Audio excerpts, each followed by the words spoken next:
सूत्र में प्रवेश के पहले पीछे मैं आपको कहा था कि मंत्र के संबंध में कुछ कहूंगा। आज शिविर का अंतिम दिन है। मंत्र के संबंध में कुछ समझ लें, उसका प्रयोग जीवन में क्रांति ला सकता है। पहली बात, जैसा मैंने कल कहा,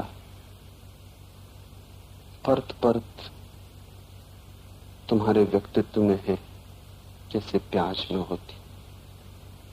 एक एक परत को उघाड़ना ताकि भीतर छिपे केंद्र को तुम खोज पाओ। हीरा छिपा है, खोया तुमने नहीं, खो सकते भी नहीं हो, क्योंकि वो हीरा तुम ही हो। दब सकते हो, हीरा भी मिट्टी में दब जाता है। हीरे पे भी परत जम जाती है, हीरा भी पत्थर जैसा दिखाई पड़ने लगता है, पर भीतर कुछ भी नष्ट नहीं होता। तुम्हें शायद ख्याल ना हो कि हीरे का इतना मूल्य क्यों। हीरे के मूल्य के पीछे मनुष्य की शाश्वत की खोज। इस जगत में हीरा सबसे स्थिर, सब चीजें बदल जाती हैं, हीरा बिना बदला हुआ बना रहता है। करोड़ों करोड़ों वर्ष में भी वो छीन नहीं होता। इस बदलते हुए संसार में हीरा न बदलते हुए अस्तित्व का प्रतीक है, इसलिए हीरे का इतना मूल्य। अन्यथा वो पत्थर है। मूल्य है उसकी शाश्वतता का, उसके ठहराव का। हीरा होना तुम्हारा शाश्वत स्वभाव है, और सारी साधना तुम्हारी मिट्टी की जम गई परतों को अलग करने की। परतें मिट्टी के हैं, इसलिए अलग करना बहुत कठिन न होगा, और परतें हीरे पर हैं और मिट्टी की हैं, शाश्वत पर हैं, परिवर्तनशील की हैं, इसलिए बहुत कठिन बात नहीं होगी। मंत्र इन परतों को खोदने की विधि। एक छोटी घटना तुमसे कहूं। मुल्ला नसरुद्दीन का एक मित्र बहुत वर्षों बाद मिला, तो उसने घर के समाचार पूछे और फिर पूछा कि तुम्हारी बेटी का क्या हुआ। नसरुद्दीन ने कहा, तुम भरोसा करो या न करो, बेटी की शादी हो गई, और साधारण आदमी से नहीं, एक बड़े डॉक्टर से। मित्र पर भरोसा न आया। उसने कहा, क्षमा करना, विश्वास करना कठिन है, और बुरा मत मानना। तुम भी जानते हो कि बेटी तुम्हारी सुंदर तो थी ही नहीं, निश्चित रूप से कुरूप थी। मिलिट्री के टैंक जैसी उसकी देह थी। तो मैं भरोसा नहीं कर सकता कि उसकी शादी हो गई, और वो भी फिर डॉक्टर से, बड़े डॉक्टर से। बड़े रहस्य की घटना है। कैसे फांस लिया उसने एक डॉक्टर को। नसरुद्दीन ने कहा, अच्छा अच्छा, तो नहीं सही, न सही बड़ा डॉक्टर, न सही डॉक्टर, लेकिन एक बात मैं तुमसे कहूंगा, मेरे सिर का दर्द उसने दूर किया। मेरे लिए वो डॉक्टर।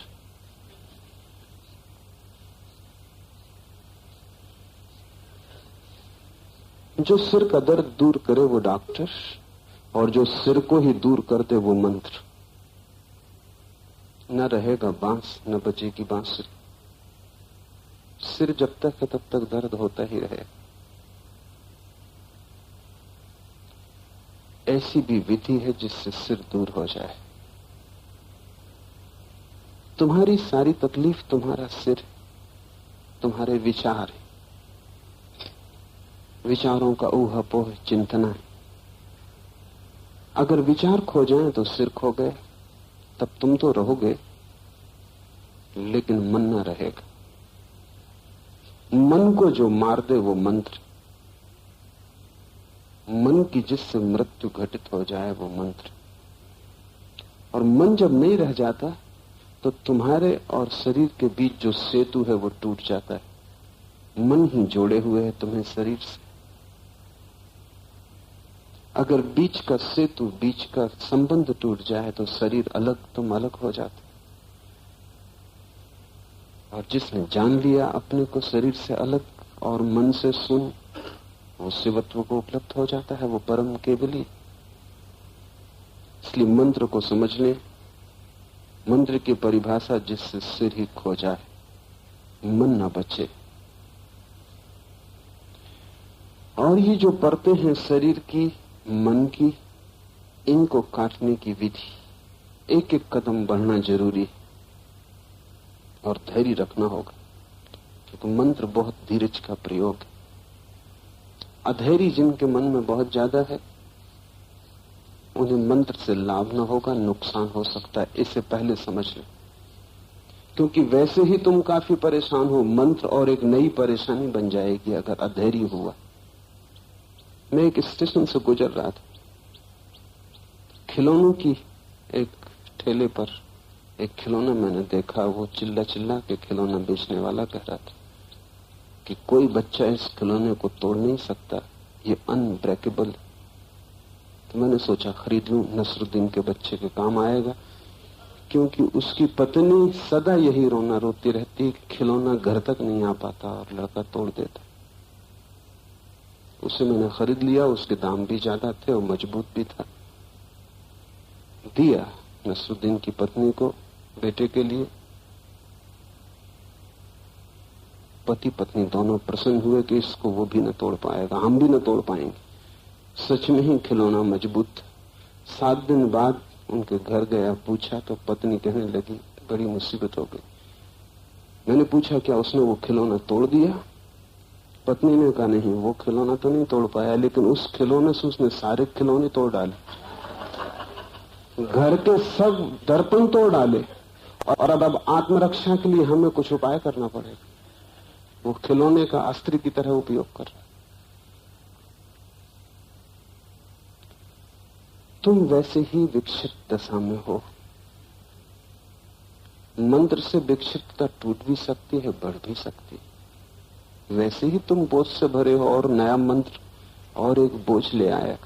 इसलिए एक अनहोनी घटना रोज घटती है कि जिनको तुम साधारणतः धार्मिक आदमी कहते हो, वो साधारण सांसारिक आदमी से ज्यादा परेशान हो जाते, क्योंकि उसको संसारी को संसार की परेशानी, उनको संसार की तो बनी ही रहती, धर्म की और जुड़ जाती, वो प्लस।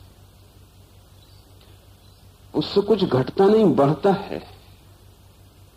मन पुराने सब धंधे तो जारी रखता है, एक नया धंधा और पकड़ लिया, व्यस्तता और बढ़ गई। तो मंत्र के साथ अत्यंत धैर्य चाहिए, अन्यथा उस झंझट में मत पड़ना। जैसे दवा को मात्रा में लेना होता है। ये मत सोचना कि पूरी बोतल इकट्ठी पी गए तो बीमारी अभी ठीक हो जाए। उससे बीमार मर सकता है, बीमारी ना मरेगी। उसे मात्रा में ही लेना। और मंत्र की मात्राएं बड़ी होम्योपैथिक हैं, बड़ी सूक्ष्म। तो बहुत धैर्य की जरूरत है, वो पहली जरूरत है। फल की बहुत जल्दी आकांक्षा मत करना, वो जल्दी आएगा भी नहीं, क्योंकि ये परम फल है। ये कोई मौसमी फूल नहीं है कि बोया और 15 दिन के भीतर आ गए। जन्म जन्म लग जाते। और एक कठिन बात जो समझ लेने की वो ये कि जितना धैर्य हो उतने जल्दी फल आ जाएगा, और जितना अधैर्य हो उतनी ज्यादा देर लग जाएगी। एक आदमी जा रहा था रास्ते से, उसका जूता उसे काट रहा था, जूता छोटा था। वो जूते को गालियां दे रहा था और बहुत परेशान था। नसरुद्दीन ने उससे पूछा कि मेरे भाई, इतना तंग जूता कहां से खरीदा? वो आदमी वैसे ही जला बुना था, वैसे ही क्रोध में था। उसने कहा जूता कहां से खरीदा? इस झाड़ से तोड़ा। नसरुद्दीन ने कहा मेरे भाई थोड़ी देर रुक जाते तो पैर के नाप का तो हो जाता। कच्चा तोड़ लिया। मंत्र कभी कच्चा मत तोड़ना। नहीं तो बुरे फंस जाओगे। जूते को तो कोई फेंक दे, मंत्र को फेंकना बहुत मुश्किल है, क्योंकि जूता तो बाहर है, मंत्र भीतर होता है। और अगर गलती से मंत्र में फंस गए तो निकालना बहुत मुश्किल हो जाता है। बहुत से धार्मिक लोग पागल हो जाते हैं। उसका कारण है मंत्र में फंस गए, कुछ जल्दी कर ली तोड़ने की, फल पक नहीं पाया था, कच्चा ले गए। पक के तो फल बहुत मीठा हो जाता, कच्चा बहुत तिक्त होगा, बहुत कड़वा होगा, जहरीला होगा। पहली परत है शरीर। तो मंत्र का पहला प्रयोग शरीर से शुरू करना जरूरी, क्योंकि वहीं तुम हो, वहीं से इलाज शुरू होगा। अगर तुमने वो परत छोड़ के मंत्र का इलाज शुरू किया तो बीमारी तुम्हारे रह जाएगी, मिटेगी नहीं। कल नहीं परसों कच्चा फल हाथ आएगा। ध्यान रखना, यात्रा वहीं से शुरू की जा सकती है जहां तुम खड़े हो। कहीं और से यात्रा की वो सपना है। तुम अभी शरीर हो, तो अभी मंत्र को शरीर से ही शुरू करना होगा। विधि को समझ लो। पहले 10 मिनट शांत बैठ जाना। शांत बैठने के पहले, क्योंकि शांत बैठना आसान नहीं, 5 मिनट नाचना, उछलना, कूदना, और दिल खोल के उछलना, कूदना, नाचना, ताकि शरीर के भीतर रग रग रेसे रेसे में जो रेस्टलेसनेस, वो जो बेचैनी है, वो निकल जाए। तभी तुम 10 मिनट शांति से बैठ पाओगे। शांति से बैठने के लिए ये जरूरी रेचन। 10-5 मिनट जितना तुम्हें ठीक लगे, जितनी तुम्हारी बेचैनी हो उस हिसाब से तुम नाचना, कूदना, डोलना, शरीर को सब तरफ से हिलाना, ताकि 10 मिनट शरीर हिलने की आकांक्षा न करे, उसकी हिलने की तृप्ति कर देना। 10 मिनट शरीर को हिलाना, डुलाना, नाचना, कूदना, दौड़ना, फिर बैठ जाना। और फिर बैठ जाना बिल्कुल, फिर 10 मिनट अब शरीर न हिले। आंख आधी खुली रखना, और उचित होगा कि प्रयोग खुले में मत करना, बंद में करना। छोटा कमरा हो, बंद हो, और बिल्कुल खाली हो, वहां कोई भी चीज ना हो। इसलिए मंदिर, मस्जिद या चर्च बहुत अच्छा है, जहां कुछ भी नहीं, कोई सामान नहीं। या घर में एक कोना साफ कर लेना जहां कुछ भी नहीं। वहां देवी देवताओं को भी मत रखना, वो भी उपद्रव। वहां बिल्कुल खाली कर देना। बस खालीपन ही एकमात्र परमात्मा है, बाकी सब चीजें मन का ही खेल। अब मन ऐसा पागल है कि अगर लोगों के पूजा ग्रह देखो तो उनका पागलपन पता चल जाए। कोई 100-50 देवी देवताओं को लटकाए हुए, जमाने भर के कैलेंडर काट काट के टांग लिए। जो भी देवी देवता जहां मिल जाता है, रद्दी में, अखबार में, उसको वो चिपका लेते। ये उनकी खोपड़ी का सबूत है। और इन सबके सामने जल्दी जल्दी सिर झुका के, पानी वगैरह छिड़क के, सबको तृप्त करके वो गए। इनमें से कोई भी एक नहीं तृप्त होता है। एक को तृप्त करने से सब भी तृप्त हो जाएं, सबको तृप्त करने से एक भी तृप्त नहीं होता। एक साथे सब सधे, और वो एक बाहर नहीं है, वो भीतर। कमरे को बिल्कुल खाली रखना, जितना शून्य हो उतना अच्छा, क्योंकि इसी शून्य की भीतर तलाश। ये कमरा तुम्हारे भीतर शून्य का प्रतीक हो, और छोटा हो क्योंकि मंत्र में उसका उपयोग है, और खाली हो उसका भी उपयोग है। आंख आधी खुली रखना, क्योंकि जब आंख पूरी खुली होती है तो तुम दरवाजे पर खड़े हो अपने मकान के, पीठ मकान की तरफ, मुंह संसार की तरफ। एकदम से पीठ ना मुड़ेगी, एकदम से परिवर्तन आसान नहीं। तुम सिर्फ आधी आंख खोलना, आधा संसार की तरफ बंद और आधा अपनी तरफ खुले। आधी आंख खुले होने का यही अर्थ है कि आधा संसार देख रहे हैं, आधा अपने को। यहीं से शुरू करना, और जल्दी की कोई आवश्यकता नहीं। आधी आंख जब खुली होती है तो तुम एक तंद्रा जैसी स्थिति अनुभव करोगे। तो अपनी नाक के शीर्ष भाग को देखते रहना, बस उतनी ही आंख खोलनी, एकाग्रता नहीं करनी है। शांत भाव से नाक का अगला हिस्सा दिखाई पड़ रहा है, नासाग्र दिखाई पड़ रहा है, तब ओम का पाठ जोर से शुरू करना शरीर से, क्योंकि शरीर में तुम हो। तो जोर से ओम की ध्वनि करना कि दीवाल के कमरों से टकरा के तुम पर गिरने लगे। इसलिए खाली जरूरी, खाली होगी तो प्रतिध्वनि होगी, जितनी प्रतिध्वनि हो उतनी लाभ की। इसलिए अगर तुम ईसाइयों का कैथेड्रल देखे हो तो वो मंत्र के लिए बनाया गया था। वहां कुछ भी बोलो तो ध्वनि हजार हो के तुम्हारे ऊपर लौट आती। हिंदुओं ने मंदिर बनाया था अर्ध व्रत में, सिर्फ इसीलिए कि उसकी गुंबज में ध्वनि टकरा के वापस लौट आएगी। व्रताकार वस्तु से कोई भी ध्वनि बाहर नहीं जा सकती, भीतर लौट आती। वो मंत्र के लिए था। तो तुम बैठ जाना, जोर से ओंकार, ओम ओम, जितने जोर से कर सको, क्योंकि शरीर का उपयोग करना है। तुम्हारा पूरा शरीर निमज्जित हो जाए ओम में, ऐसा लगने लगे कि तुमने अपनी पूरी जीवन ऊर्जा ओम में लगा दी, कुछ बचाया नहीं। जैसे इसी पर जीवन मरण टिका है, इससे कम में मंत्र पूरा नहीं होता। ऐसे धीरे धीरे मुर्दे की तरह कहते रहो, आधे आधे, उससे हल न होगा। समग्र भाव से, जैसे कि इसी पर निर्भर है कि अगर तुमने पूरी तरह ओम कहा तो ही तुम बचोगे, अन्यथा मर जाओगे। दांव पर लगा देना। जैसे सिंहनाद होने लगे, आधी आंख खुली आधी बंद, जोर से ओम का पाठ। और ध्यान रखना जैसे कोई पत्थर फेंकता है शांत झील में, लहरें उठती हैं, चारों तरफ चली जाती। ऐसा जब तुम ओम कहोगे, तुमने एक पत्थर फेंका उस शांत शून्यता में कमरे की, चारों तरफ किरणें फैली, ध्वनि गई, टकराई, वापस लौटी। और तुम इतने जल्दी ओम कहना कि ओवरलैपिंग हो जाए, एक मंत्रोच्चार के ऊपर दूसरा मंत्रोच्चार हो जाए, ओम ओम ओम। दो ओम के बीच जगह मत छोड़ना, पसीना पसीना हो जाना, सारी ताकत लगा देना। थोड़े ही दिनों में तुम पाओगे कि पूरा कक्ष ओम से भर गया।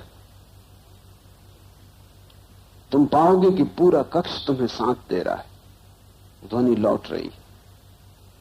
अगर तुम कोई गोल कक्ष खोज पाओ तो ज्यादा आसान होगा, अगर गुंबद वाला कक्ष खोज पाओ तो और भी आसान होगा। बिल्कुल कुछ भी ना हो, ताकि ध्वनि पूरी तरह तुम पर बरसने लगे। तुम्हारा शरीर एक स्नान से गुजर जाएगा और तुम पाओगे कि ऐसी शीतलता जल के स्नान से कभी भी नहीं मिलती। अभी वैज्ञानिक इस पर बहुत खोज कर रहे हैं और वो कहते हैं कि वृक्षों को अगर कुछ खास ध्वनि का संगीत सुनाया जाए तो उनमें जल्दी फूल आ जाते हैं, जल्दी फल आ जाते हैं, वृक्ष जल्दी बढ़ जाते हैं। रूस और अमेरिका में दोनों जगह खेतों में संगीत का प्रयोग किया जा रहा है ताकि फसलें जल्दी आ जाएं, दुगनी आ जाएं, और परिणाम सफल हुए। रविशंकर के सितार पर एक प्रयोग किया जा रहा था कनाडा में। रविशंकर सितार बजाते और बीज बोए थे एक तरफ, दूसरी तरफ थोड़े पास थोड़े दूर कई तरह के बीज बोए थे। और बड़ी हैरानी की बात हुई कि जब उनमें से अंकुर आए तो वे सभी अंकुर रविशंकर की सितार की तरफ झुके हुए थे। वृक्ष बड़े हुए, लेकिन जैसे तुम अपने कान को बहरा आदमी पास कर देता सुनने के लिए, सभी पौधों ने अपने कान सितार पे लगा दिए थे। और दुगनी बढ़ती होती, जो पौधा 3 महीने में बढ़ता वो 1.5 महीने में बढ़ जाता और पौधे परम आनंदित होते। पौधा सिर्फ शरीर है, अभी उसका सब खोया हुआ है, बिल्कुल प्रसुप्त है, लेकिन शरीर भी ध्वनि से तरंगित होता है, आंदोलित होता है। जब चारों तरफ से ओंकार तुम पे बरसने लगेगा, लौटने लगेगा, तुम्हारी ध्वनि वर्तुलाकार हो जाएगी, तुम पाओगे शरीर का रोआ रोआ प्रसन्न हो रहा है, रोए रोए से रोग झर रहा है, शांति स्वास्थ्य प्रगाढ़ हो रहा है। तुम हैरान होकर पाओगे कि तुम्हारे शरीर की बहुत सी तकलीफें अपने आप खो गई, क्योंकि ये बड़ा गहरा स्नान है और बड़ी गहराई तक इसकी पकड़ और पहुंच। शरीर ध्वनि का ही जोड़ है और ओंकार से अद्भुत ध्वनि नहीं।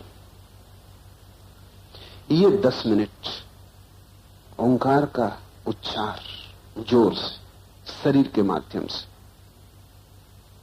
फिर आंख बंद कर लेना, ओंठ बंद कर लेना, जीभ तालू से लग जाए इस तरह मुंह बंद कर लेना कि बिल्कुल बंद है, कोई जगह ना बची, क्योंकि अब जीभ का उपयोग नहीं करना, ओंठ का उपयोग नहीं करना। दूसरा कदम है 10 मिनट तक अब ओम का उच्चार करना भीतर मन में। अभी तक कक्ष था चारों तरफ, अब शरीर है चारों तरफ। अभी तक मकान के भीतर थे तुम, अब शरीर मकान है। दूसरे 10 मिनट में अब तुम अपने भीतर मन में ही गुजाना, ओंठ का, जीभ का, कंठ का कोई उपयोग ना करना, सिर्फ मन में ओम ओम, लेकिन गति वही रखना, तीव्रता वही रखना। जैसे तुमने कमरे को भर दिया था ओंकार से, ऐसे ही अब शरीर को भीतर से भर देना ओंकार से, कि शरीर के भीतर ही कंपन होने लगे, ओम दोहरने लगे पैर से लेकर सिर तक। और इतनी तेजी से ये ओम करना है जितनी तेजी से तुम कर सको, और 2 ओम के बीच जरा भी जगह मत छोड़ना, क्योंकि मन का एक नियम है कि वो एक साथ 2 विचार नहीं कर सकता। एक साथ 2 विचार असंभव है।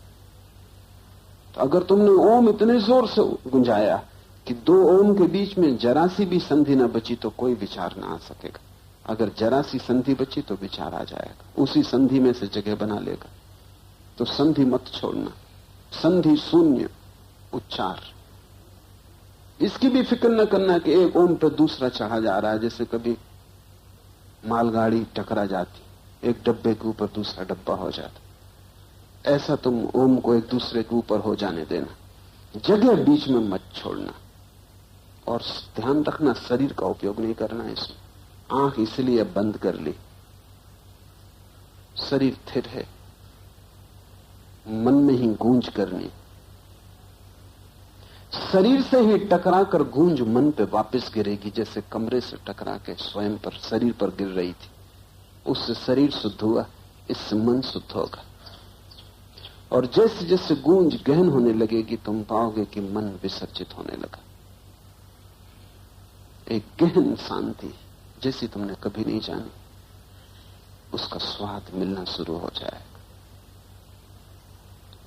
10 मिनट तक तुम भीतर गुंजार करना, और 10 मिनट के बाद गर्दन झुका लेना कि तुम्हारी दाढ़ी छाती को छूने लगे। 2-4 दिन तकलीफ भी मालूम होगी गर्दन में, उसकी फिक्र मत करना, वो चली जाएगी। तीसरे चरण में दाढ़ी छूने लगे, जैसे गर्दन कट गई, उसमें कोई जान न रही। और अब तुम मन में भी गुंजार मत करना ओम का, अब तुम सुनने की कोशिश करना। जैसे ओंकार हो ही रहा है, तुम सिर्फ सुनने वाले हो, करने वाले नहीं, क्योंकि मन के बाहर तभी जा सकोगे जब कर्ता छूट जाएगा। अब तुम साक्षी हो जाना। अब तुम गर्दन झुका के ये कोशिश करना कि भीतर ओंकार चल रहा है, मैं उसे सुनूं। गालिब का बहुत प्रसिद्ध वचन है, दिल के आईने में है तस्वीर यार, जब जरा गर्दन झुकाई देख ली। वो गर्दन झुकाना जरूरी। जैसे ही गर्दन झुकती है, दिल का आईना सामने आ जाता, और उस परम प्रिय की तस्वीर वहां, प्रतिबिंब वहां। लेकिन गर्दन झुकाना तुम्हें नहीं आता, तुम तो गर्दन अकड़ा के चलते हो। जहां गर्दन झुकाने की बात आई वहीं तुम और तन जाते हो। तुम अगर परमात्मा को खो रहे हो तो सिर्फ एक अकड़ से कि तुम गर्दन झुकाने को राजी नहीं, समर्पण की तुम्हारी तैयारी नहीं। ये तो प्रतीक है गर्दन को लटका देना जैसे कट गई, ताकि तुम झुक सको। और जैसे ही गर्दन झुकती भीतर देखना आसान हो जाता, जैसे ही गर्दन झुकती विचार मुश्किल हो जाते। अब तुम सुनने की कोशिश करना। अभी तक तुम मंत्र का उच्चार कर रहे थे, अब तुम मंत्र के साक्षी बनने की कोशिश करना, और तुम चकित होगे कि तुम पाओगे कि भीतर सूक्ष्म उच्चार चल रहा है। वो ओम जैसा है, ठीक ओम नहीं है क्योंकि भाषा में उसे लाना कठिन, ठीक ओम जैसा है। तुम अगर शांति से सुनोगे तो अब वो तुम्हें सुनाई पड़ेगा। शरीर से तुम हट गए, पहले मंत्र के प्रयोग ने तुम्हें शरीर से काट दिया, दूसरे मंत्र के प्रयोग ने तुम्हें मंत्र मन से काट दिया, अब तीसरा मंत्र का प्रयोग साक्षी भाव का है। और इसलिए ओंकार से अद्भुत कोई मंत्र नहीं है, ओम से अद्भुत कोई मंत्र नहीं है। राम, कृष्ण, महावीर, बुद्ध प्यारे, लेकिन मन के बाहर ना ले जा सकेंगे क्योंकि उनकी प्रतिमा उनका रूप है। ओम अरूप है।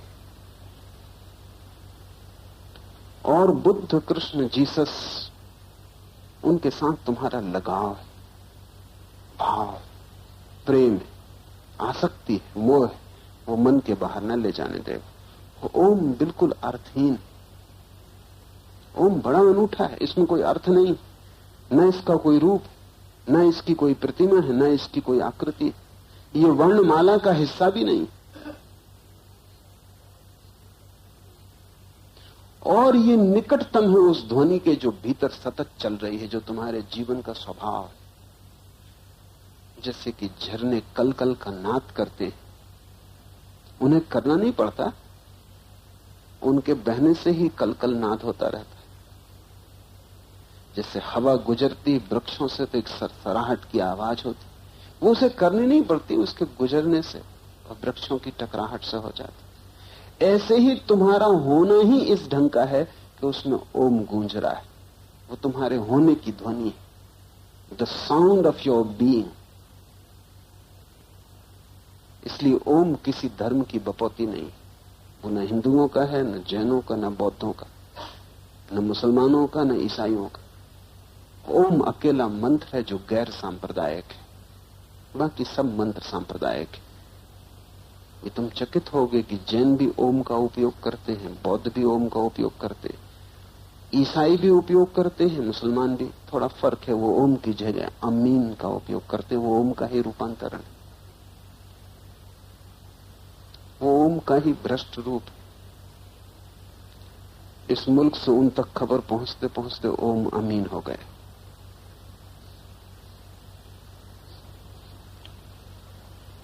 क्योंकि ये इसका संबंध सोच विचार से नहीं है, ये तो जो लोग भी निसोच में डूब गए उन्हें सुनाई पड़ा है।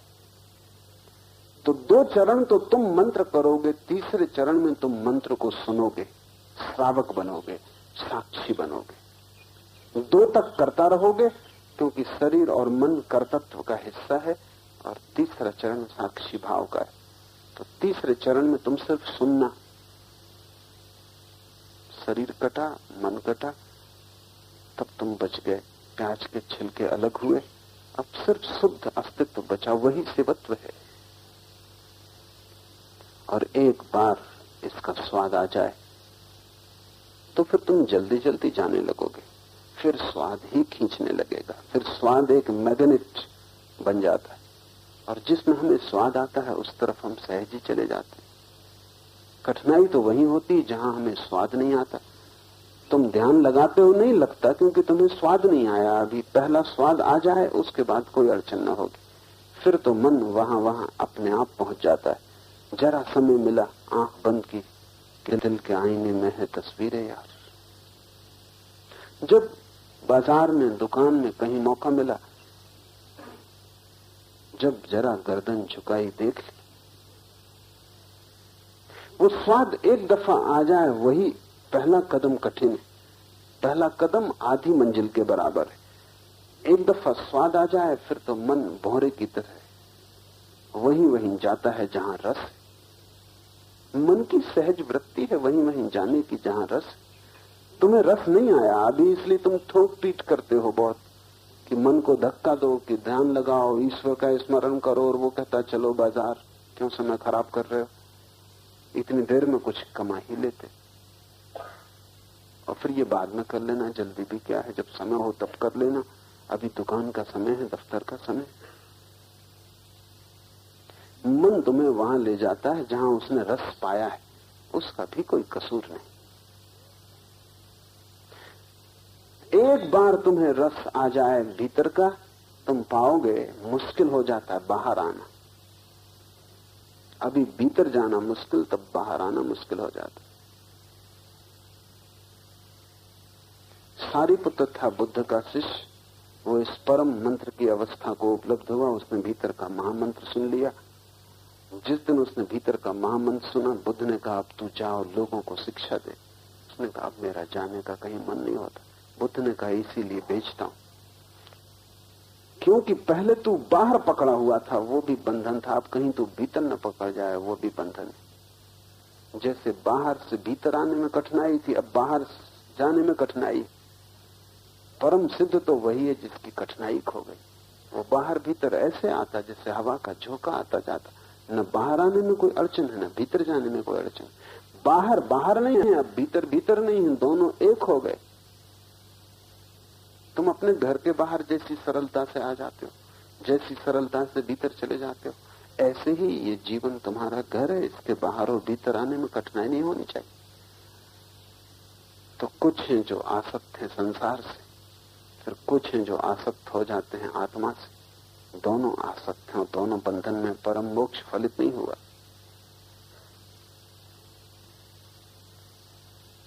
ज्ञानी वही है जिसका अब कोई बंधन नहीं, न बाहर न भीतर, जिसका प्रवाह सहज।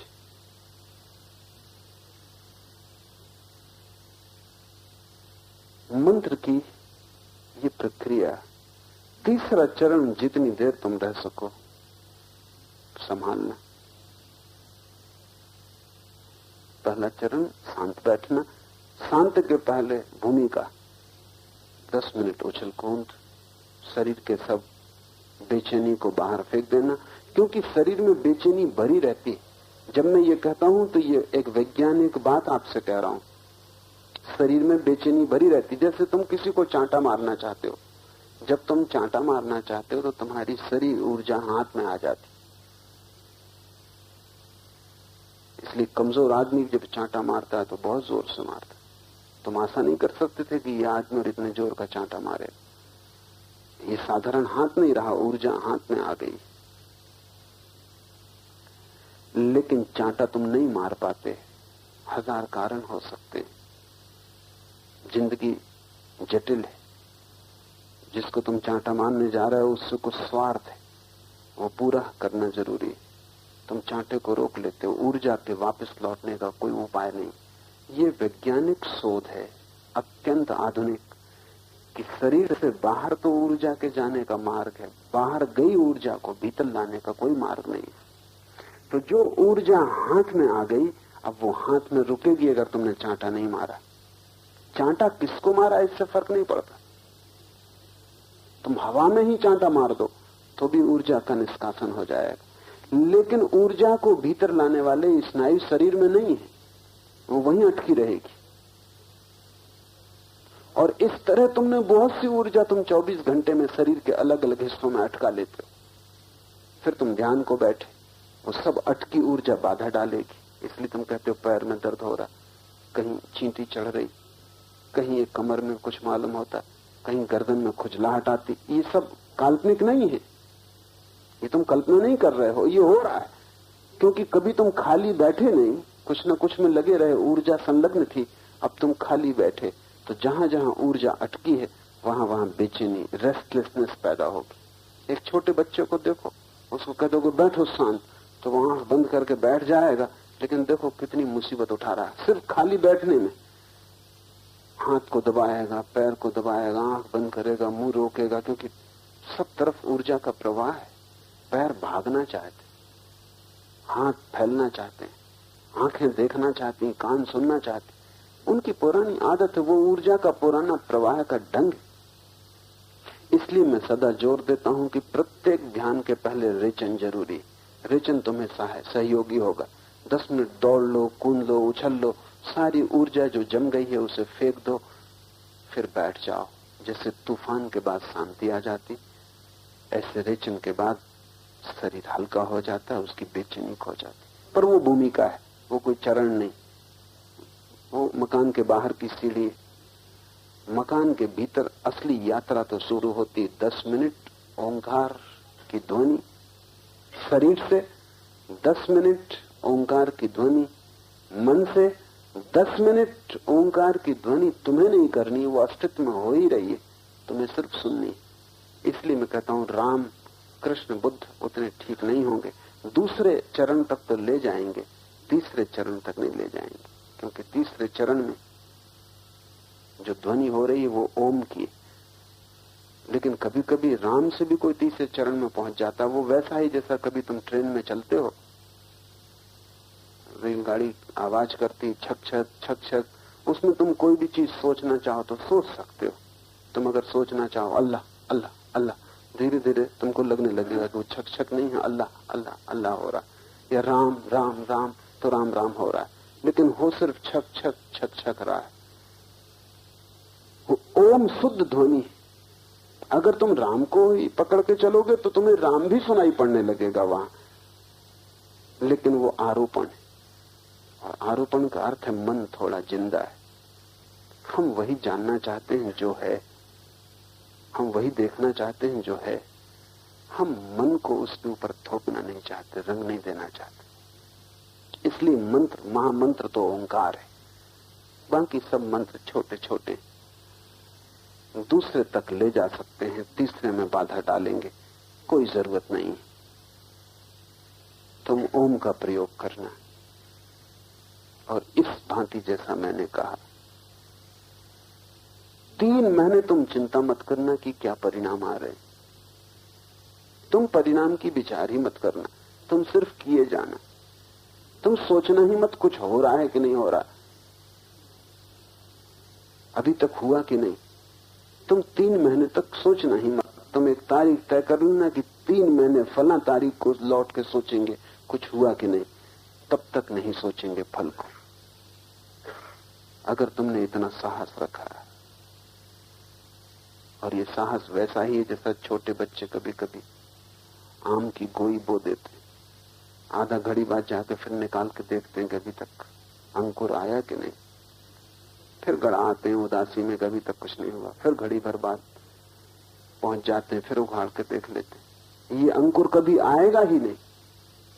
क्योंकि अंकुर आने के लिए जरूरी है एक समय की सीमा, कि कोई अंधकार में दबी रहे, पृथ्वी में गड़ी रहे।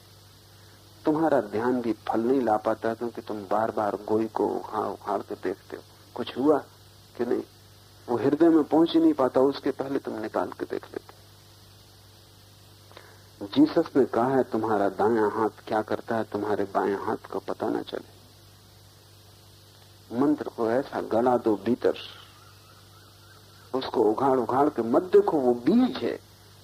इसलिए मंत्र को हमने बीज कहा है। बीज का अर्थ है उसको उघाड़ उघाड़ के मत देखना, उसका समय है, वो अपने समय से ही फूटेगा, तुम्हारी जल्दबाजी से नहीं। तुम्हारी जल्दबाजी से उल्टा ही परिणाम होगा कि शायद वो कभी न फूटे।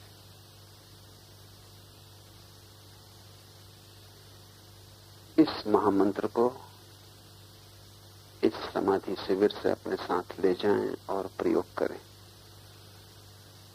3 महीने धैर्य से किया, बड़े मीठे रस से भर जाएंगे, जिसको कबीर ने गूंगे का गुड़ कहा है। और एक बार वो गुड़ स्वाद में आ जाए, फिर कोई कठिनाई नहीं। फिर तुम जहां हो ठीक हो, तुम जो कर रहे हो ठीक हो, फिर संसार स्वप्नवत हो जाता है। जीवन एक अभिनय से ज्यादा नहीं रह जाता, तुम साक्षी हो जाते।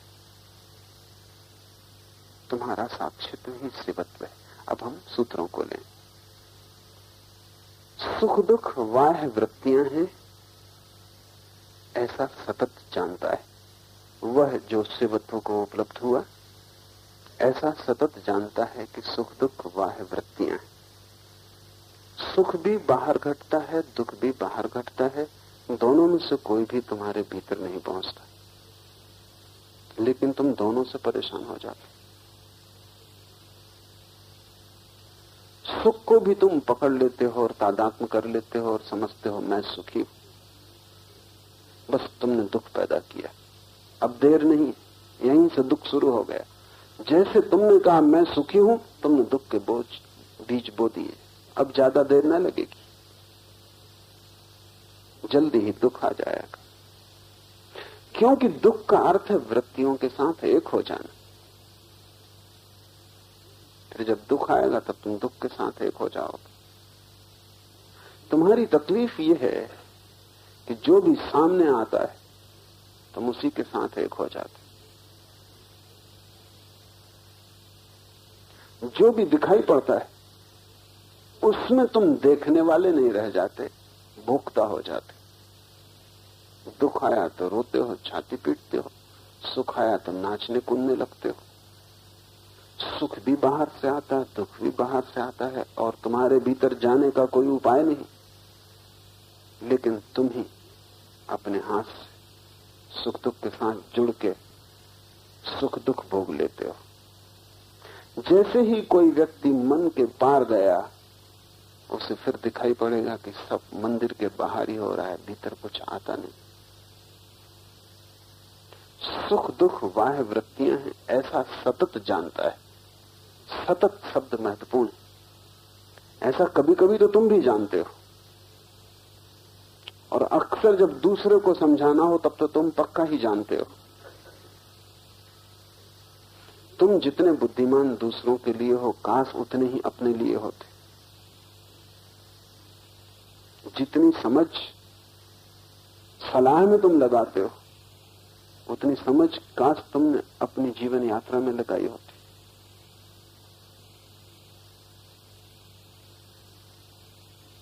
क्या कारण है दूसरे के लिए तुम इतने समझदार क्यों होते? कोई आदमी दुख में तो तुम कहते हो क्यों परेशान हो रहे? ये सब चलता रहता है संसार, अपने को जरा दूर रखो। और यही दुख तुम पे आएगा तो बड़े मजे की बात है, हो सकता है यही आदमी जिसको तुम सलाह दे रहे हो वो तुम्हें सलाह दे कि भाई सुख दुख तो बाहर की वृत्तियां। बात क्या है? कारण क्या है? कारण यह है कि जब दूसरे पे दुख आता है तब तुम साक्षी हो, इसलिए ज्ञान उत्पन्न होता है। दूसरे पे दुख आ रहा है, तुम पे तो आ नहीं रहा, तुम सिर्फ देखने वाले हो। इतने ही देखने वाले जब तुम अपने दुख के लिए हो जाओगे तब इतना ही ज्ञान तुम्हें अपने प्रति भी बना रहेगा। तुमने अभी अपना ज्ञान बांटा है। मुल्ला नसरुद्दीन एक मनस चिकित्सक के पास गया और उसने कहा कि मेरी पत्नी की हालत अब खराब है, कुछ आपको करना ही पड़ेगा। मनोचिकित्सक ने अध्ययन किया पत्नी का कुछ सप्ताह तक और कहा कि इसका मस्तिष्क तो बिल्कुल खत्म हो गया। नसरुद्दीन ने कहा वो मुझे पता था, रोज मुझे बांटती थी, मुझे देती थी, आखिर हर चीज खत्म हो जाती।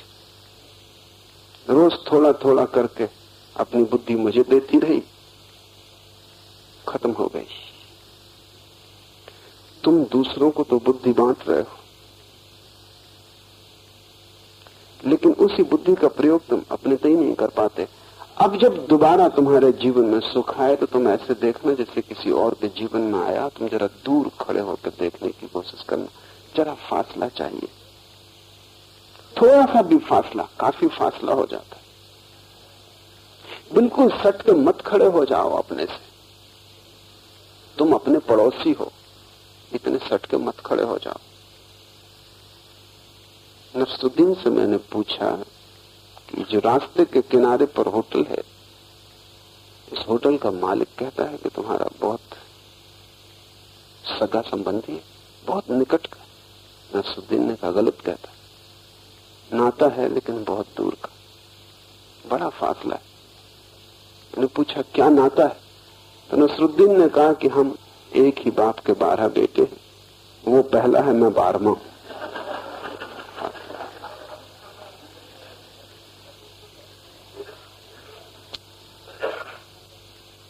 तुम अपने पड़ोसी हो, फासला काफी है, ज्यादा सटके मत खड़े हो, जरा दूरी रखो।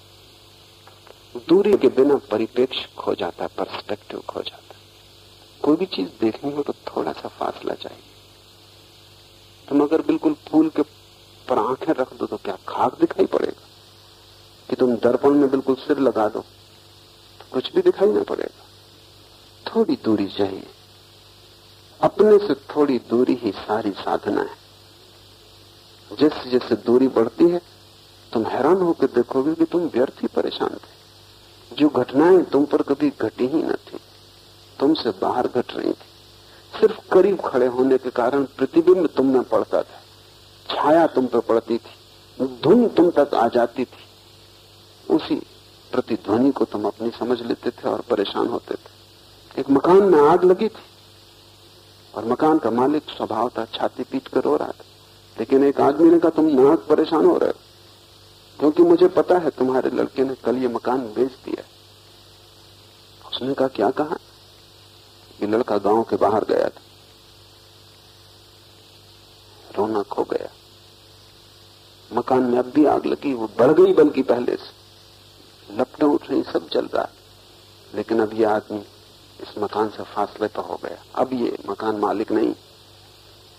तभी लड़का भागता हुआ आया, उसने कहा क्या हुआ? ये मकान जल रहा है। सौदा तो हो गया था लेकिन पैसे अभी मिले नहीं। अब जले के कौन पैसे देगा? फिर बाप छाती पीटने लगा। मकान वहीं की वहीं, उसमें कोई फर्क नहीं पड़ रहा है। मकान को पता ही नहीं कि यहां सुख हो गया, दुख हो गया।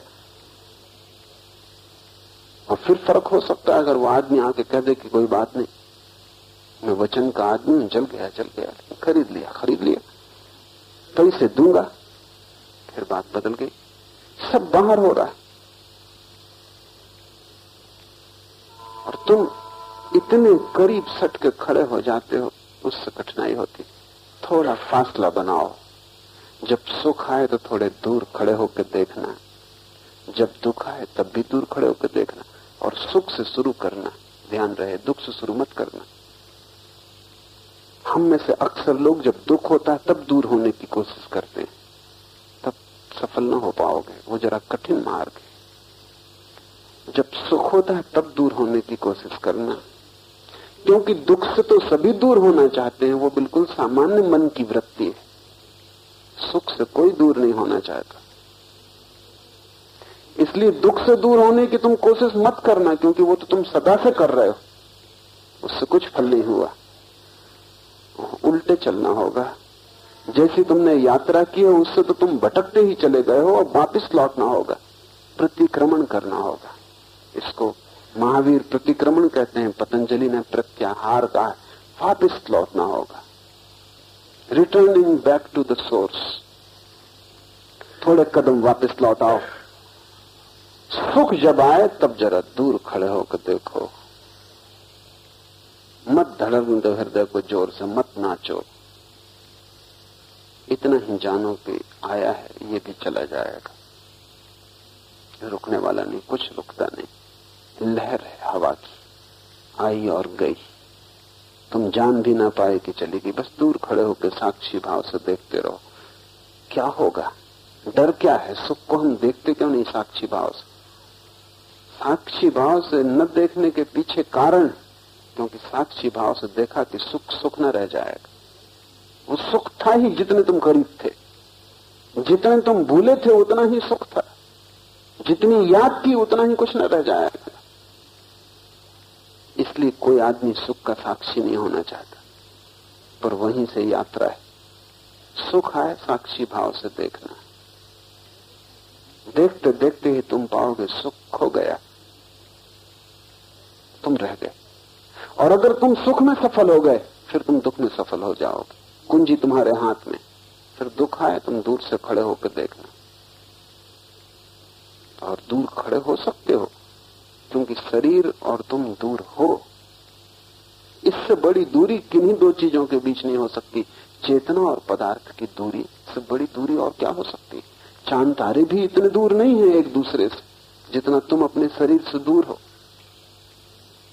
एक जड़ है, एक चेतन है, एक मिट्टी से बना है मृण्मय, एक चैतन्य से बना है चिन्मय। बड़ा फासला है, इससे ज्यादा विपरीत छोर नहीं मिल सकते।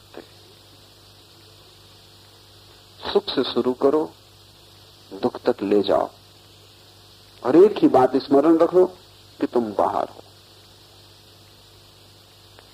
सुख दुख बाह्य वृत्तियां हैं, ऐसा तुम्हें साधना पड़ेगा, लेकिन बार बार खो जाएगा। ये सतत नहीं हो सकता।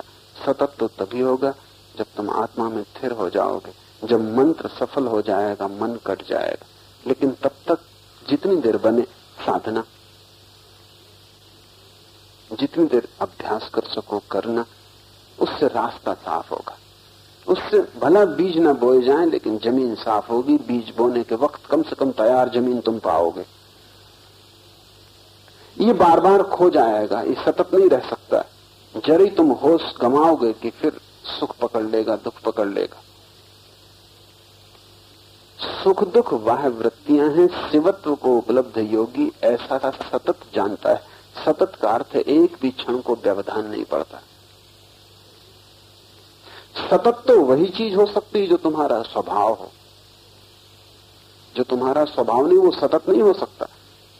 तुम कितनी देर क्रोध कर सकते हो? बोधि धर्म गया चीन। चीन के सम्राट ने उससे कहा कि मेरे मन में बड़ा क्रोध आता है, मैं क्या करूं? तो बोधि धर्म ने कहा, तुमको अगर क्रोध करना पड़े तो तुम कितनी देर कर सकते हो? कितनी देर? ये भी कोई सवाल है? घड़ी आधा घड़ी ज्यादा से ज्यादा। तो बोधि धर्म ने कहा, जो घड़ी आधा घड़ी किया जा सके वो तुम्हारा स्वभाव नहीं। 24 घंटे कर सकते, सतत कर सकते। उस सम्राट ने कहा, हम घड़ी दो घड़ी करके परेशान हो रहे हैं, और ये हम पूछने आए भी नहीं कि सतत कैसे करें।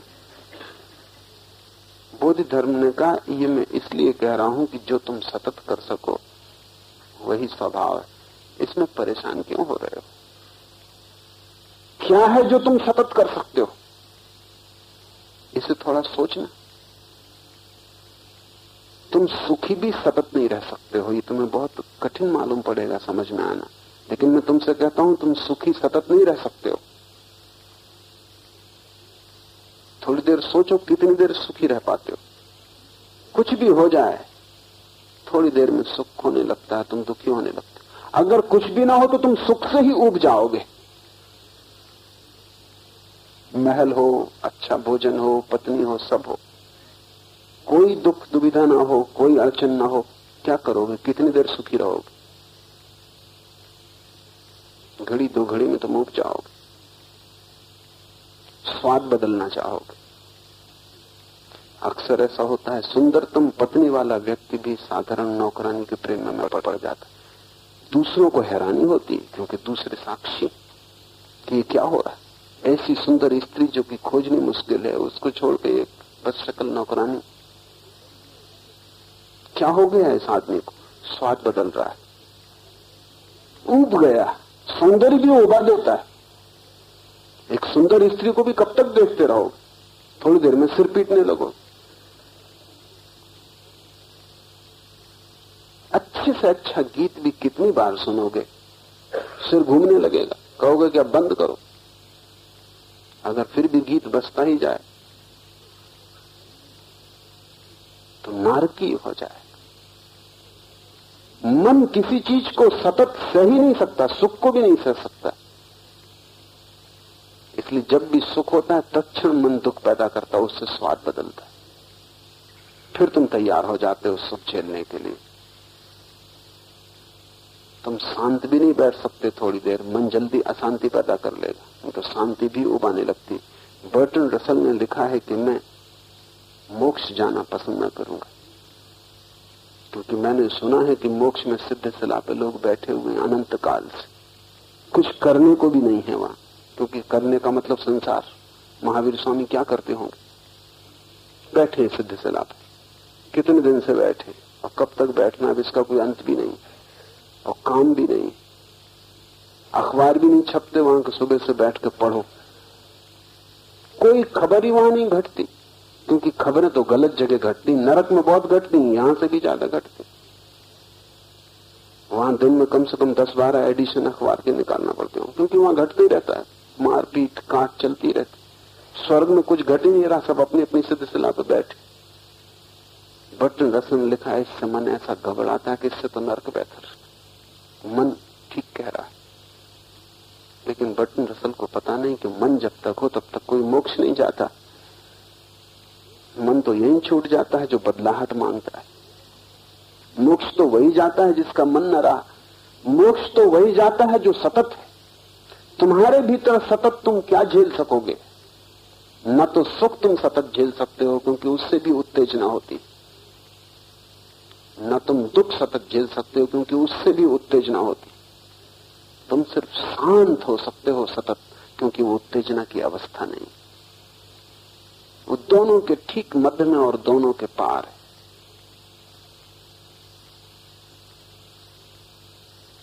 मैं मुल्ला नसरुद्दीन के घर मेहमान था, उसका बेटा खाना खा रहा था। पहले वो बाएं हाथ से खा रहा था, फिर थोड़ी देर में उसने दाएं हाथ से खाना शुरू कर दिया।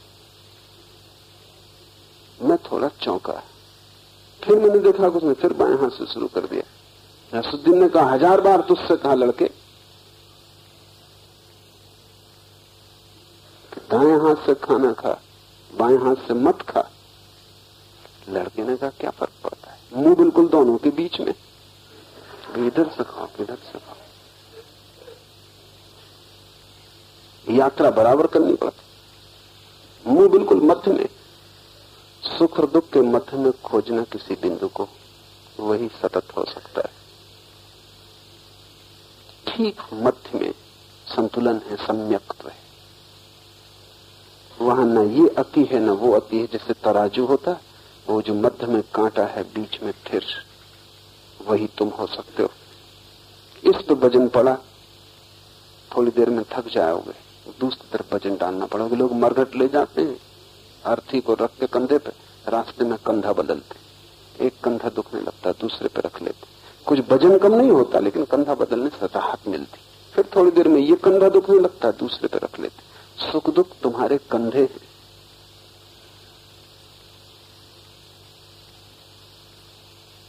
और कर्ता का भाव तुम्हारी अर्थी है, जिसको तुम बदलते रहते।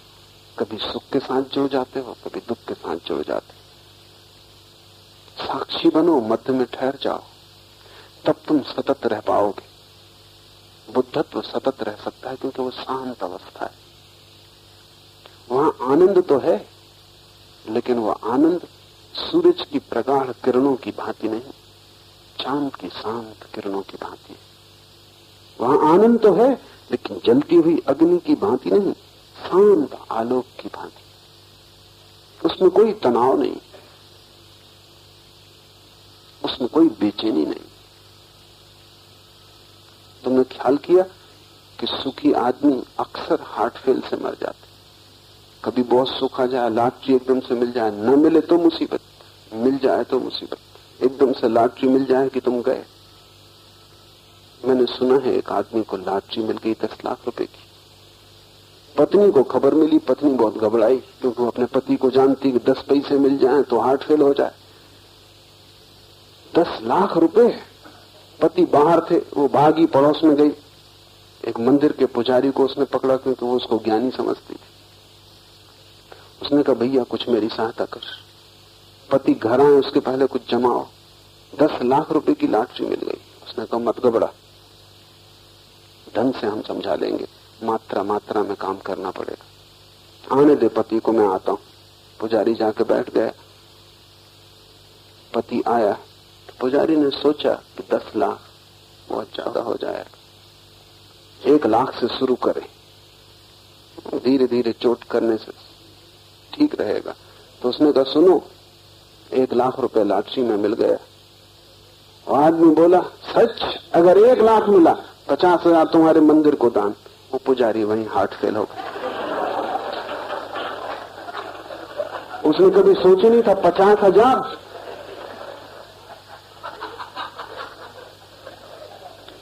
सुख भी मार डालता है।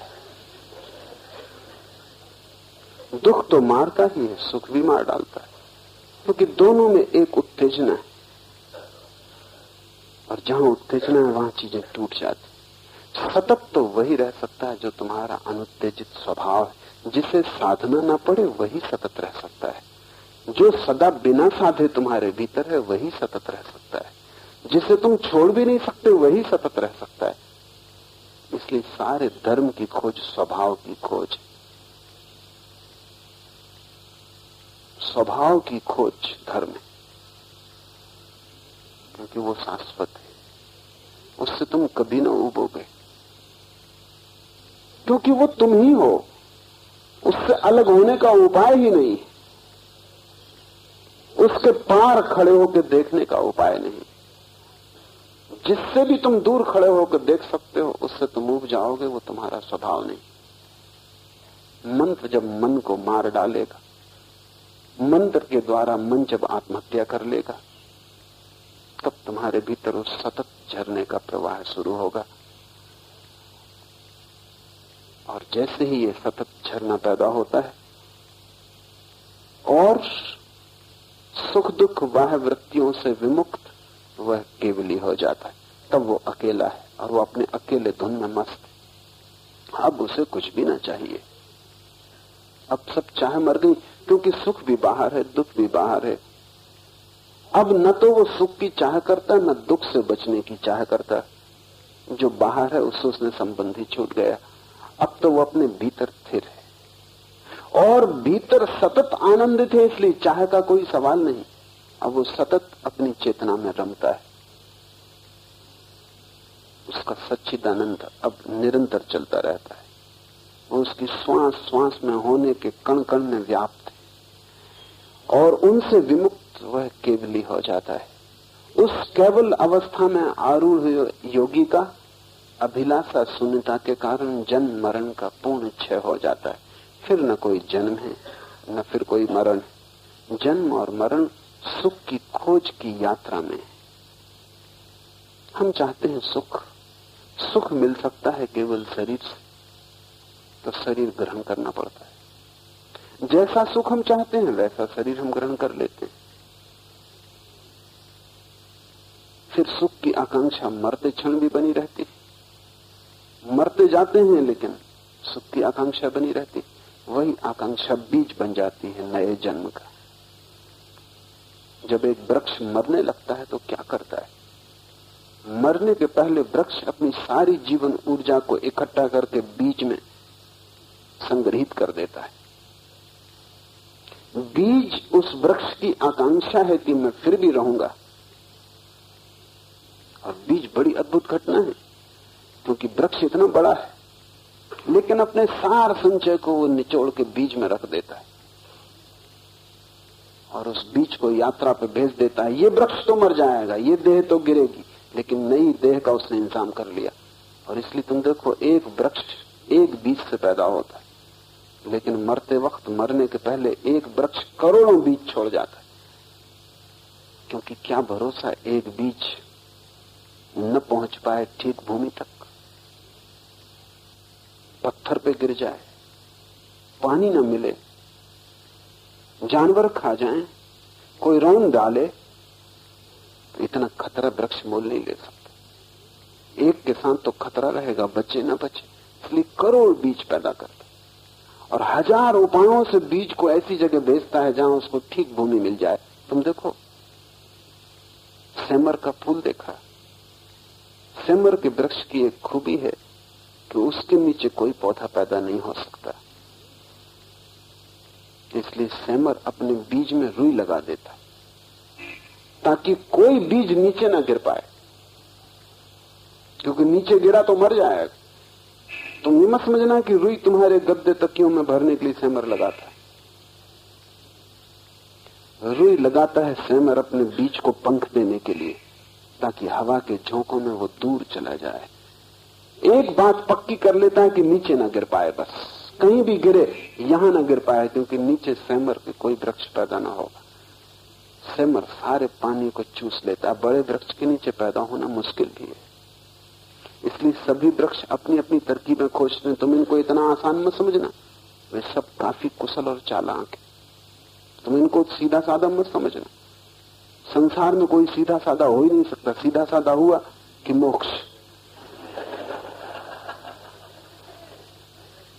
यहां तो तिरछा ही हो सकता है। तिरछा होना यहां होने की शर्त है, वही यहां योग्यता है। तो वृक्ष हजार, अगर तुम वृक्षों के संबंध में अध्ययन करो तुम चकित हो जाओगे कि कैसी कैसी तरकीबें वृक्ष खोजते। तितलियों के सहारे तितलियों को आकर्षित करते हैं। तितलियां सोचती होंगी कि शायद ये जो मधुर रस बह रहा है वृक्ष में उनके लिए, वो भ्रांति में,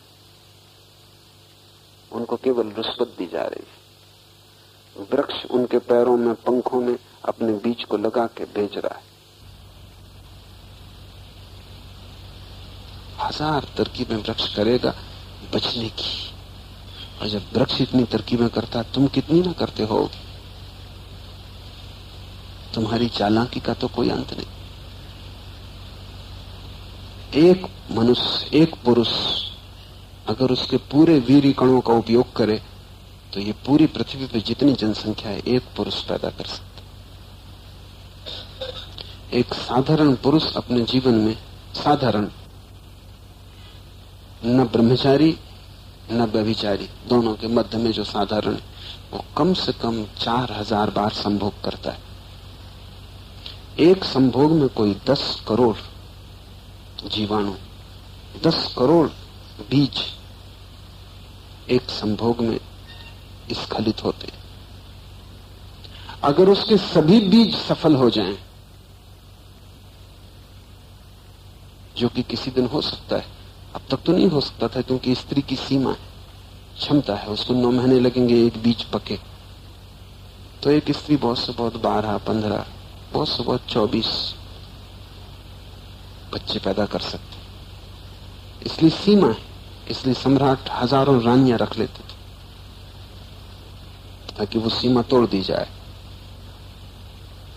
लेकिन अब वैज्ञानिक उपायों से ये संभव हो गया है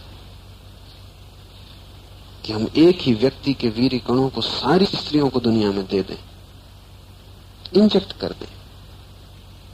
इस बात की बहुत संभावना है क्योंकि वैज्ञानिक जब सुझाव देते हैं उनके सुझाव कितने खतरनाक हो, थोड़े ना बहुत दिन में स्वीकृत हो जाते, क्योंकि वो कहते हैं सभी लोगों को बच्चे पैदा करने का हक नहीं होना चाहिए। आइंस्टीन जैसा कोई आदमी जिसके पास ऐसी प्रतिभा है उसके बीज का उपयोग करो, ठीक है। जब बागवानी में तुम इतनी कुशलता बताते हो कि बीज चुनते हो, तो आदमी की बागवानी में क्यों ना बीज चुनो। बागवान देखता अच्छे से अच्छा बीज खोज के लाता है, हर कुछ रद्दी नहीं बो देता। तो आज नहीं कल दुनिया में सभी लोगों को बच्चे पैदा करने का हक नहीं रह जाने वाला है। थोड़े से लोग जिनको वैज्ञानिक तय करेंगे, स्वास्थ्य में, बुद्धि में, प्रतिभा में, उम्र में, उनका बीज उपयोग में लाया जाएगा और उसके पैकेट मिल सकेंगे, उसको तुम ले आ सकते हो। तब एक ही आदमी पूरी पृथ्वी को भर दे इतने बीज पैदा करता है। ये भी जीवन आकांक्षा है। तुम हैरान होगे, कहीं तुमने ये पढ़ा ना होगा क्योंकि कहीं ये लिखा हुआ नहीं है अब तक, कि जैसे ही कोई व्यक्ति सुख दुख के बाहर हो जाता, केवली हो जाता, उसके भीतर वीर्य का पैदा होना बंद हो जाता। वही ठीक ब्रह्मचर्य को उपलब्ध हो सकता है जिसके भीतर वीर्य का पैदा होना बंद हो गया। लेकिन वो तभी हो सकता है वीर्य का पैदा होना बंद जब सारी आकांक्षा जन्म की खो गई हो। जब तक जन्म की आकांक्षा है कि मैं बचूं, किसी भी रूप में बचूं, ये शरीर खो जाए तो कोई हर्ज नहीं, दूसरे शरीर में रहूं लेकिन रहूं, जीवेशना जब तक है तब तक शरीर पैदा करता जाता है वीर्य कणों को। इधर शरीर भी जिएगा और उधर तुम्हारी आत्मा भी वासनाग्रस्त नए गर्भ की खोज करती रहेगी। तुम तभी तक भटकोगे जब तक तुम सुख और दुख के साथ अपने को एक समझे हो। तब तक तुम पूरी कोशिश करोगे कि दुख ना हो और सुख हो, और मैं और सुख की यात्रा करूं और सुख खोजूं। तुम्हारे सपने तुम्हें नए जन्मों में ले जाएंगे। उस केवल अवस्था में आरूढ़ हुए योगी का अभिलाषा शून्यता के कारण जन्म मरण का पूर्ण क्षय हो जाता।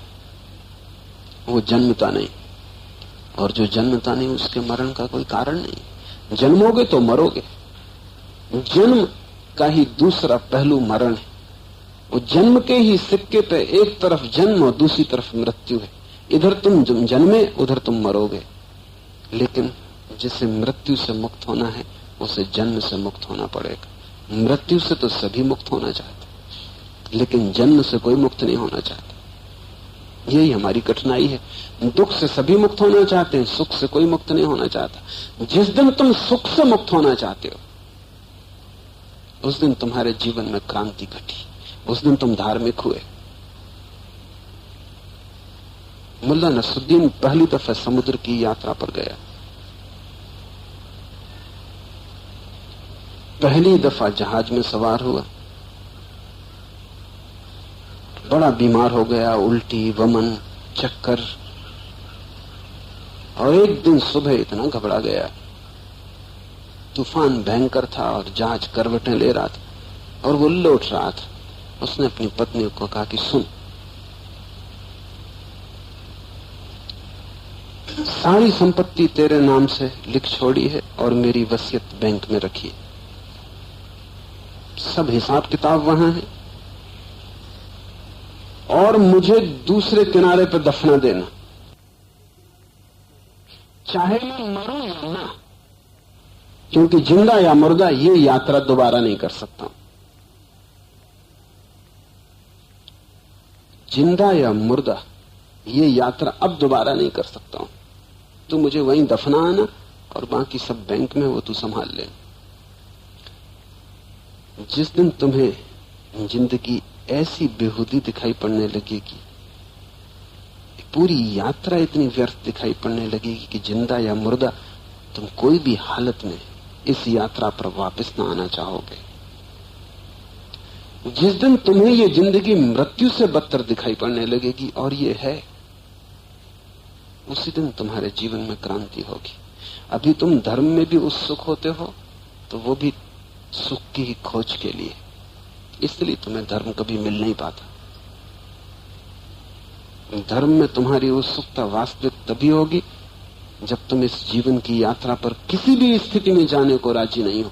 तुमने सब देख लिया और तुमने सब व्यर्थ पाया।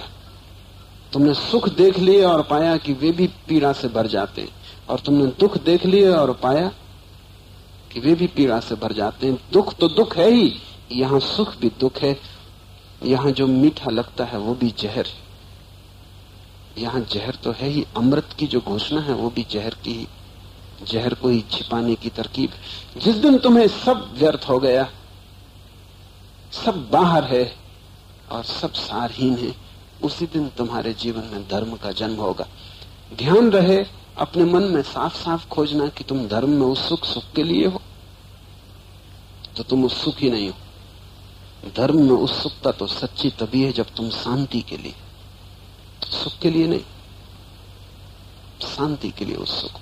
सुख भी व्यर्थ, दुख भी व्यर्थ। अब तुम दोनों से छुटकारा चाहते हो।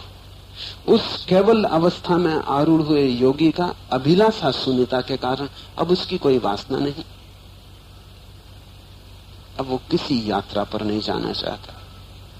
यात्रा मात्र व्यर्थ हो गई, जन्म मरण का पूर्ण क्षय हो जाता।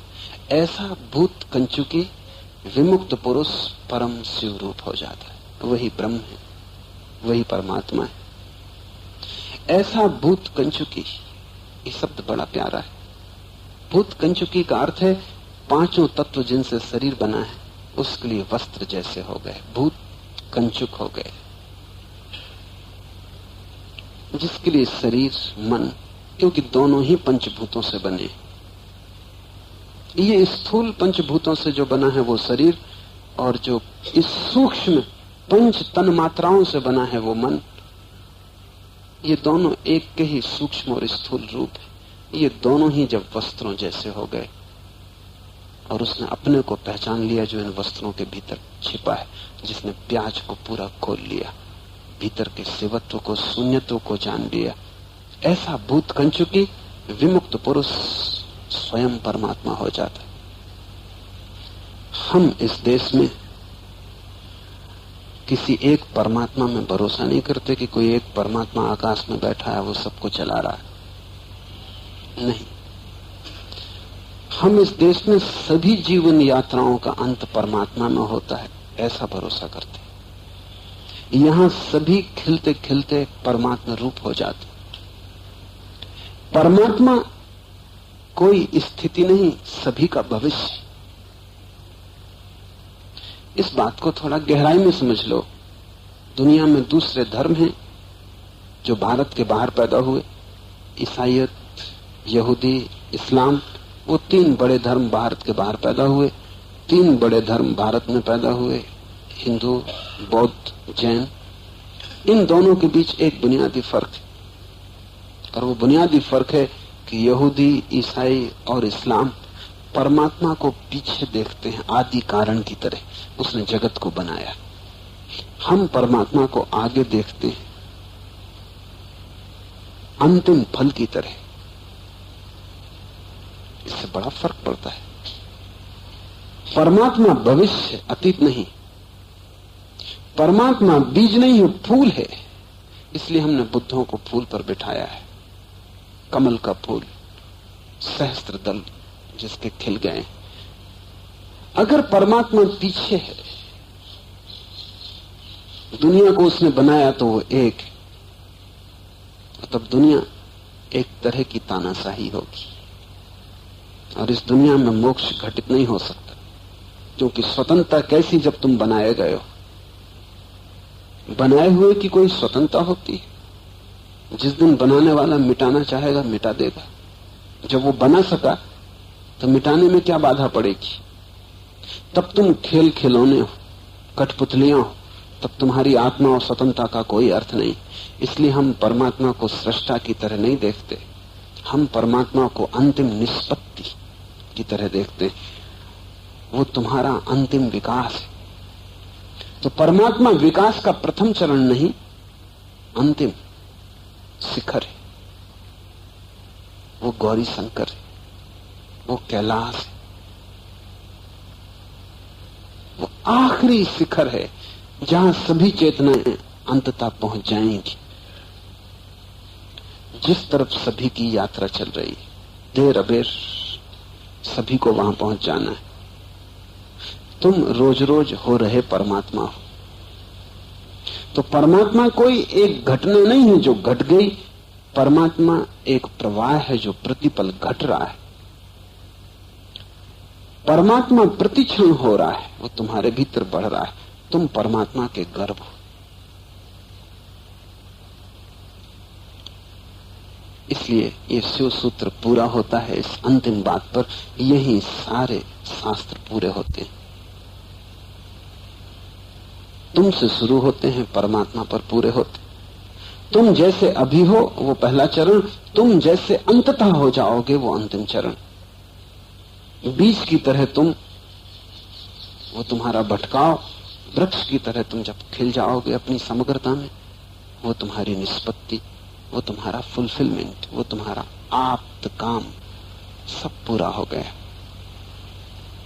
फूल जब खिलता है तो वृक्ष के प्राण पूरे हो गए। उसके खिलने में वृक्ष ने अपनी पूरी सुगंध पा ली। वृक्ष जिस चीज के लिए पैदा हुआ था वो घटित हो गया। फूल के खिलते के साथ वृक्ष एक नृत्य से भर जाता। उसका रोआ रोआ पुलकित, वो व्यर्थ नहीं गया, सार्थक हुआ, फलीभूत हुआ। सुगंध, सौंदर्य उसमें खिल गए। और जब एक वृक्ष एक फूल के खिलने पे इतना आनंदित होता है जो कि क्षण भर टिकेगा और गिर जाएगा, जो फूल अभी खिला और सांझ के पहले मुरझा जाएगा, कितना आनंद है जब कोई वर्धमान महावीर होता है, जब फूल खिलता है। कोई गौतम सिद्धार्थ बुद्ध होता है जब फूल खिलता है। और ऐसा फूल जो कभी नहीं मुरझाएगा, उस फूल को ही हम शिवत्व कहते हैं, वही परमात्मा है। मंत्र का उपयोग करना ताकि तुम में जो व्यर्थ है वो कट जाए और तुम में जो सार्थक है वो निखर आए। मंत्र का उपयोग करना जिससे कि जैसे तुम हो वो टूट जाए, बिखर जाए भूमि में, और तुम जो हो सकते हो वो अंकुरित हो जाए। तुम्हारे भीतर परमात्मा को छिपाए तुम चल रहे हो, संभाल के चलना, सावधानी से चलना। जैसे गर्भिणी स्त्री संभल के चलती, वैसा साधक संभल के चलता है।